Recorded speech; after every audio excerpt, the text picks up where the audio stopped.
I've been so fortunate in my life to know many millionaires and multimillionaires, and I can't even believe I know two personal billionaires. Recently, I was on a jet with one of the billionaires.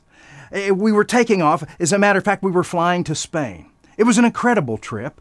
There I am getting on an MD-80J. Now, if you're not familiar with that, there's only two of them with long-range tanks in the world. And he put me on that airplane with him, and I'm just mesmerized by this plane. A 155-passenger jet that has been condensed to 12 passengers. He has a lounge for 12 up front. Then he has a boardroom that seats 12 with the big screen and everything. Then he has a beautiful master bedroom and bath and a galley. He has all the toys. He's an international manufacturing guru.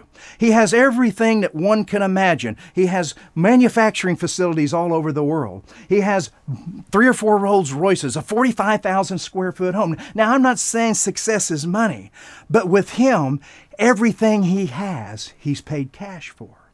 And we were on this trip and we started talking, and we had a long trip from the United States to Spain, and I thought, well, let's share a little bit of our stories. And I started sharing with him a little bit of my personal story.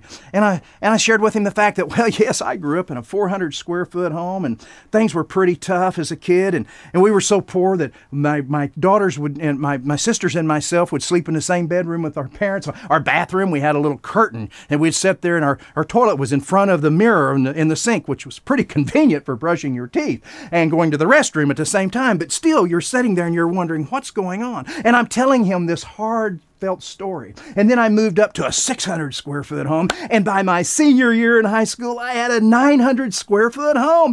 Didn't have air conditioning, but who cared?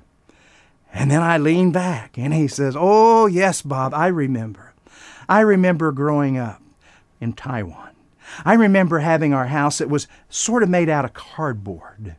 And I would always look forward to the rain that would rain and the monsoons would come in and the water would run underneath our house into our dirt floor. And I was so excited as a little boy because I would take my little stick soldiers and I would play army with them and play like that water was rivers."